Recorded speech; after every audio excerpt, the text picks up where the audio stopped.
Welcome, everyone. I'm excited to join you, or have you join me rather, for our very first Soar virtual lunch and learn series. Today's series, we're going to be talking in today's training on making self-care a priority. Self-care is one of those things that most of us know we should be doing, but very few of us are actually doing. And so today's training is all about helping you to figure out the best way for you to incorporate self-care into your daily routine, because it is such a priority and something that is really, really important. At the end of this training, my objectives are that you will understand why self-care is so important, what self-care is and is not, how to establish a self-care routine, and then tips for those moments when you need to do something quickly in the moment, or you're having trouble trying to figure out how to get started with self-care. I'm going to offer you some tips of things that you can try to get yourself going into that practice. So what exactly is self-care? When people think about self-care, the images that come to mind are of women eating bonbons, sitting on the couch, watching marathon episodes of their favorite reality show. Or maybe it's images of people getting massages or spending the day at a spa. And while all of those things might be included in self-care, that is not actually what self-care is all about. Self-care is the active participation in enhancing the quality of your health. It is any intentional actions that you take to care for your physical, mental, emotional, and in some cases, your relational health. In a nutshell, it is anything that you would do that would help you to look after your whole self in a healthy way. This would include regular doctor's appointments, including preventative ones, eating good, healthy, nourishing foods, making good relationship choices and setting healthy boundaries in those relationships, and knowing when to call uncle on life and the merry-go-round that is sometimes the outside world's view of what success is supposed to look like. In a nutshell, it's any activity that nourishes your whole self. The thing about self-care, though, is that it is unique and looks different for each person. This means that you'll have to take some time to figure out what things are important to you and what you enjoy doing, so that you can be doing more of what you enjoy and eliminating anything that drains you or doesn't excite you at all. You want to get those things out of your life and put in more of the things that you enjoy. The thing about self-care, though, it is not a one-size-fits-all thing. You have to really figure out what works for you, because what works for someone else may not work for you. For example, I've got a friend who loves shopping. For her, that's a really big, important self-care thing to be doing. So she will go and open and close a mall. I, on the other hand, do not like shopping. It is one of my least favorite things in the world to do. I would much rather sit on the couch and sit on the couch reading a book, because reading is one of my favorite things to do. So while my friend can go shopping, I'll stay at home and read a book. It's my idea of good self-care. So you have to figure out what's going to work for you.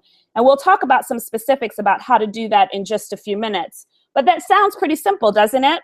But the truth is that it's really not that simple and does require a great deal of intentionality. I find that women in particular feel really guilty whenever they try to do something for themselves. I'm astounded, actually, at how much my clients have a hard time incorporating self-care into their daily routine. Even though they know how important it is, they feel so guilty. And if you're a mom guilt just takes that to a whole nother level. The thing about it, though, is that guilt is a really powerful emotion. But what makes it so powerful is the stories that we attach to the guilt that adds to the drama. I'm convinced that the stories that we tell ourselves rival any Hollywood blockbuster movie for the level of drama that's involved. Those stories are pretty powerful. And for many people, they're so familiar that they don't even bother trying to fight them. I had a client once tell me that she knew the stories that were running around in her head were not healthy, but she kept telling herself them anyway, because the pain they brought with them were so familiar to her. She was much more willing to take the pain that she knew over the joy she didn't know. And for a lot of people, that's true. They would much rather take the pain they know over the joy they don't know or can't control. They'd rather deal with the pain they're familiar with rather than having to face any kind of change that feels very uncomfortable. And for some people, change is really, really difficult. But when it comes to establishing a routine around self-care, I want to encourage you to embrace the change that you don't know in order to make it a priority. So why is it so important? The main reason that self-care is so important is that this is not a dress rehearsal. This life that you have is the one chance that you have to take care of this precious life that you've been given. There are no do-overs in life, no mulligans, no opportunities for second chances or to do it again. You have to take this life that you've given and use it to the best of your ability and to the best that you are capable of. I once watched a movie called Evening. It actually had a host of really high caliber people in it. It was a really great movie. But in the movie, the protagonist is on her deathbed. She's dying, and her daughters have come in to be with her. There's a nurse that's with her round the clock, and the woman is going in and out of consciousness. And when she's out of consciousness, the audience is watching a scene unfold from a time in her life that was a pretty significant arc shifter for her story. So it was a moment where she made a decision that changed the trajectory of her life. At one point, she wakes up and she looks at the nurse, and the nurse says to her, "What can I do for you?" And the woman answers, "You can tell me what happened to my life." And I remember hearing that line and thinking, wow, I do not want to get to the end of my life wondering that question, asking myself that question. You can tell me what happened to my life. And I don't want that for you or any other woman leader that I might have the opportunity of serving in any way, to get to the end of your life asking yourself that same question. Your job is to take care of this body and this life that you've been given. Nurturing and keeping you a priority has to become a non-negotiable. Before you were a mom, before you were a wife, before you were a business owner or a leader in your organization, you were you. And you were you before all of those labels were added to you. And if you allow yourself to get lost under the weight of those labels, when those labels get removed, and they will, you won't have any idea who you are. Some other consequences that come up with when you don't make self-care a priority: you have an increased risk of burnout. This is when people run away from their seemingly good lives because they just are so burnt out and so frustrated and so tired. And speaking of frustration, pent-up anger and frustrations will find expression in the most inconvenient times and in the most inconvenient ways. Physical illness will show up in your body that you didn't even realize, or there's no medical diagnosis for what's causing the illness. Sometimes there's a mental health breakdown that happens as a result of not making self-care a priority. And worse yet, you may end up in unhealthy relationships, either relationships that are toxic to your soul or relationships that are barely hanging on by a thread because there's been no nurturing or nourishment of those relationships. So you have to figure out a way to make it a priority in your life. It is foolish to believe that you can keep burning both ends of the stick and not get burned in the process. You will serve your family, your team, and your organization best when you give out of an internal overflow versus scraping the bottom of the barrel.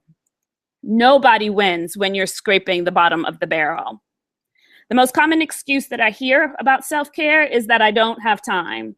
And the truth is, you do have time. We've all got the same 24 hours in the day.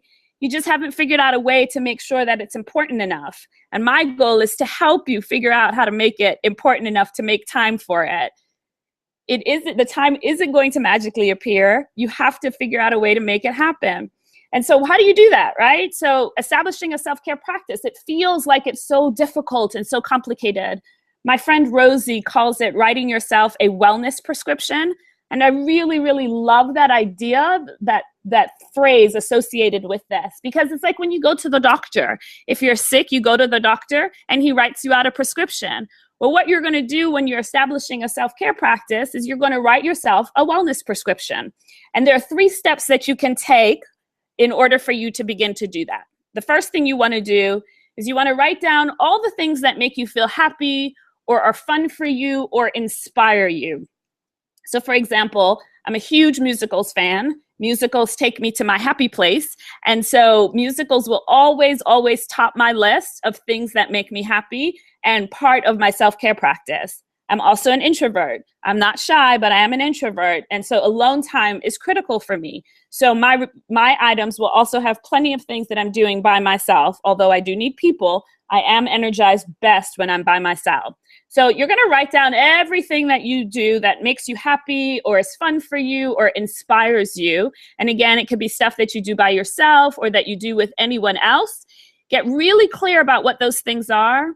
And then ask yourself, when was the last time you did those things? The answers that you find might actually be pretty sobering.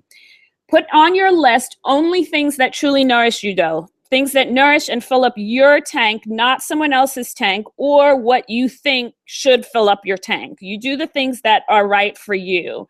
I have a lot of friends who are involved in CrossFit right now. It's really popular.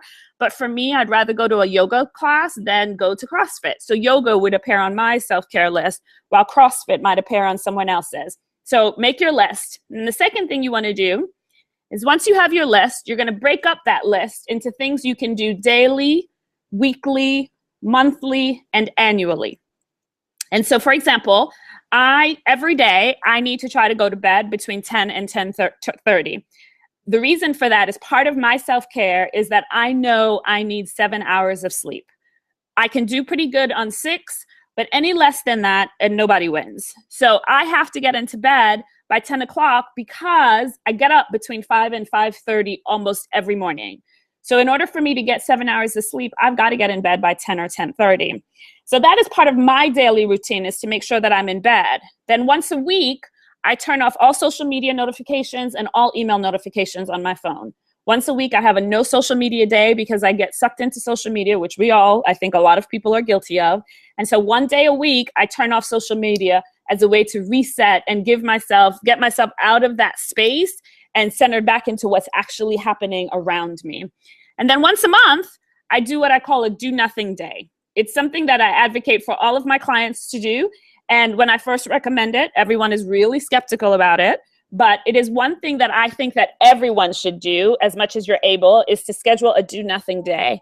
And a do nothing day is simply a day when there's nothing on your calendar that is scheduled or that you have to do. So that means you don't wake up to an alarm clock. That means you have no appointments on your schedule for that day, no place you have to be at that time. And you can just let the day unfold any way that it wants to. So a do nothing day is something that I highly recommend that everyone do at least once a month. So break that list up, figure out what you can do daily, weekly, or monthly, and annually. Everyone should take a vacation, a real vacation every year, or whatever else. Maybe you need to have a girls' trip that you take once a year with your girlfriends. Whatever it is, get those things and list them out. And then the final thing you want to do is schedule them. You and I both know that if it's not scheduled, it's not going to happen. So pull out your calendar, pull out your phone, find a reminder app or something that you need to put on your phone to help you to remember to do these things. Schedule your do nothing day. Schedule whatever weekly activity it is. If it's a date night with your husband or your significant other, if it's a play date with your kids, that it's just you and the kids playing, whatever that is, I want you to schedule it onto your calendar. And if it's something like a daily thing that you need to do, find an app. There's a bazillion apps out there, and there are reminder apps that you can get that you can schedule reminders on your phone. So every day, a reminder comes up on my phone at 9 o'clock every night telling me I need to start winding down for bed. Because if I don't, 10 o'clock is going to roll around and I'm going to still be doing, I'm so sorry, guys. There's a lot of noise outside my window. I'm not sure if you guys can hear that, but I apologize for that. Anyway, what I was saying is that there's a reminder app that goes off on my phone at 9 p.m. every evening to remind me that I need to start winding down for bed.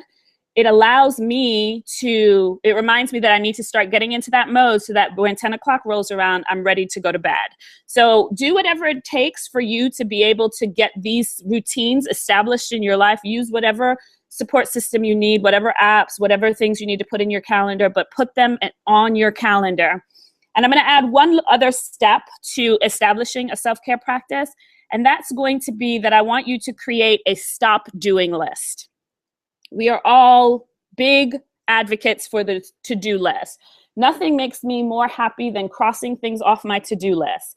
But if you're going to get in the habit of doing self-care, particularly if at the moment you don't have a lot of time for it, you have to create a stop doing list.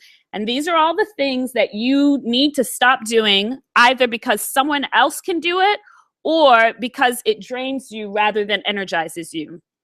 It is really an act of self-care for you to stop doing the things that can be delegated off to someone else. So the idea of being a superwoman is really an illusion. You do not have to do it all. Someone else can do some of the things on your list or on your plate and it's to your advantage to hand those things off to them. You are not a lesser woman. You are not less than in any way for doing that. You are actually being smarter. So I want you to make sure that as part of establishing a self-care practice is that you're figuring out what things you need to stop doing and then putting a plan together to make sure that that happens. So that's how you're going to go about establishing a self-care routine. But let's say that you're strapped for time, or you find yourself in the middle of a really stressful situation. There are some quick things that you can do in under 15 minutes that will help you get into that space of knowing that you're taking care of yourself, even in the middle of those stressful times. So a couple of quick things that you can be doing. The first thing is to take regular breaks throughout your day. I am astounded at the number of people who don't actually get up from their desk, who work at a desk and don't get up from their desk throughout the day. Just put a reminder on your phone that every hour or every hour and a half, you're going to take a break from work or whatever it is that you might be doing. Maybe you're running from errand to errand or whatever on a particular day. Just give yourself a few minutes to just take some breaks throughout the day. It's a simple enough thing for you to do to incorporate into your day to just take some regular breaks. When you get really, really ramped up, you get really frustrated, or you just feel that there's a lot of energy in your body, I want you to go for a walk. Doesn't have to be a long walk. You don't have to make it a 30-minute walk. You can just walk around the block, or you can walk around the parking lot, walk to the edge of the driveway, but you can take 5 or 10 minutes out of your day and just go for a really quick walk for those moments when you feel really, really ramped up. If you find yourself in a situation where you can't go for a walk and you really need to find a moment to reset, you can take 5 deep breaths.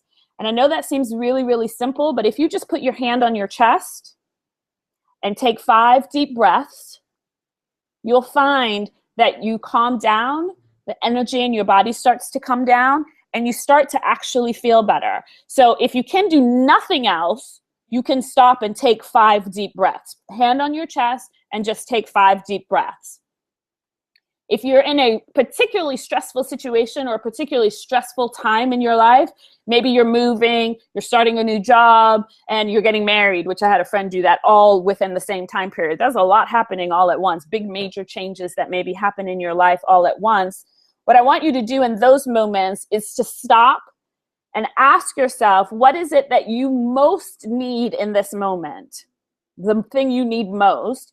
And then see what you can do to give yourself whatever that thing is in that moment. So it might be that you are in a really stressful situation and you discover that, you know what, I need to talk to my best friend. So you find a corner, you pick up your phone and you call your best friend and you give yourself that thing that you might need in that moment. So whatever that is, I want you to, in the moment, just stop and ask yourself.